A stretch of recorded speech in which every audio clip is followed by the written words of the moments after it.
সবাইকে দেখে আমিও হয়ে গেলাম ইন্সপায়ার্ড, শুরু করে দিলাম ভিডিও করা। যাই হোক, এডিটিং করতে কিছুতেই পারছিলাম না।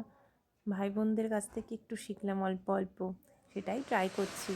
আপনারা যদি দেখেন আমার খুব ভালো লাগবে। যারা চাকরি করি আমরা, কিংবা যে কোনো ওয়ার্কিং লেডি, ঘর বার দুটোই তাদের একার হাতে সামলাতে হয়। হেল্পিং হ্যান্ড থাকতে পারে, নয়তো সম্ভব হয় না, কিন্তু দিনের শেষে দেখা যায় 80% কাজ নিজেকেই করতে হয়। আর ছেলে মেয়ে বড়ো হয়ে গেছে এমন অনেকে আছেন যারা কিন্তু অফিস করেও সমস্ত কাজ নিজের হাতে করতেই ভালোবাসেন। তাই জন্যে বলছি, ফিটফাট ড্রেস আপ করে অফিস যাচ্ছে কিংবা কাজে বেরোচ্ছে বলে মোটেও ভাববেন না সে পায়ের ওপর পা তুলে বসে থাকে আর আয়েশ করে মর্নিং টি খায়। আজ সানডে, তাই জন্যে গল্প করতে করতে একটু রান্না করতে ইচ্ছে করলো। ভিডিও এবং কাজ দুটোই একাই করেছি, তার জন্যে ভুল ত্রুটি থাকবেই। ছেলের আবদার চিকেন কষা, লেগে পড়লাম তাতে। এটা সবার জানা রেসিপি, তাই জন্যে আমি রান্নার থেকে বেশি, রান্নার রেসিপি শেখানোর থেকে বেশি মনের কথাটা বলি। বাটা মশলাটা আমার ফার্স্ট প্রেফারেন্স। ছোটোবেলা থেকেই ছেলেকে যতটা সম্ভব বাটা মশলায় খাওয়ানোর চেষ্টা করি, কারণ বাইরে এত ভেজাল, তার থেকে যতটা সম্ভব একটু সরে থাকা যায়, এই আর কি। আর নিজের একটা স্যাটিসফ্যাকশান আছে, আর বাটা মশলা দিলে রান্নায় অবশ্যই একটা আলাদা টেস্ট হয়। তো সারা সপ্তাহে তো সময় পাই না, তাই সানডেতেই বেটে রেখে দিই। এর আবার দুটো কারণ আছে। এত সকালে যদি মশলা করি তাহলে নিচের ফ্লোরের প্রতিবেশীরা তেড়ে আসবে। আর একটা যেমন কারণ থাকে যে অফিস যাওয়ার সময় তাড়াহুড়োতে সময় বাঁচানো। এই সমস্ত মশলাগুলো দিয়ে নাড়তে নাড়তে মশলাগুলো তেল ছেড়ে যাওয়া অবধি ওয়েট করব।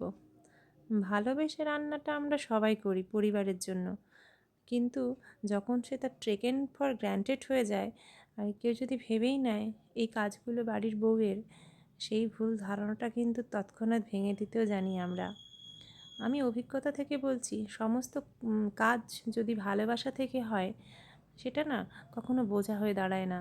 কিন্তু যদি সেটা কারোর জন্য বোঝা হয়ে যায়, তখনই সব এনার্জি শেষ হয়ে যায়। আর হ্যাঁ, পিএনপিসি কিন্তু মাস্ট হতেই হবে।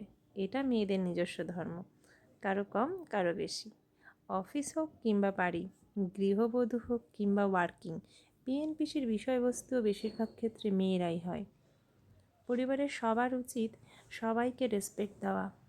নিজের আত্মসম্মানটা কিন্তু বজায় রাখাটা খুব দরকার। কাজ তো থাকবেই, অফিসও থাকবে, সময় সময়ের মতন চলবে, কিন্তু আত্মসম্মানটা হারিয়ে গেলে সেটা আর কখনো ফিরে আসে না। এই যে দিয়ে দিলাম এলাচ টেস্ট বাড়ানোর জন্য, এটা একটু তেল ছেড়ে গেলেই কষা কষা নামিয়ে দেব। এটা আমার আর ছেলের লাঞ্চের খাবার। আর সবাই আজকে হালকা মাছের ঝোল অর্ডার রয়েছে বাড়িতে সবার, হালকা মাছের ঝোলের। হয়ে গেছে আমার রান্না। পিএনপিসিতে পার্টিসিপেশন না করে সেই টাইমটুকু যদি ভিডিও বানাই বা অন্য কোনো কাজ করি, ক্ষতি কী? খারাপ তো কিছু করছি না। আমি ভেবে দেখলাম, একটু চেষ্টা করে দেখাই যাক না, দেখবেন কিন্তু। এদিকে আমার মাংসটা হয়েই এলো, এবার নামিয়ে দেব। একটু জল দিলাম, যেহেতু আমার মাংসটা একদম অল্প, এর গরম জল দেওয়াটা দরকার ছিল, কিন্তু ওই যে কুড়েমির জন্য দিলাম না, ঠান্ডা জলই দিয়ে দিলাম। একটু ফুটে গেলে নামিয়ে নেব। এই ফুটে গেছে, কষা কষাও হয়ে এসেছে, এবার নামিয়ে নিচ্ছি। রাজ্যের কাজ পড়ে আছে। দেখতে তো বেশ ভালোই হয়েছে, খেতে কেমন হবে জানি না, খেয়ে জানাবো কেমন হয়েছে। আজকের মতো এই পর্যন্ত।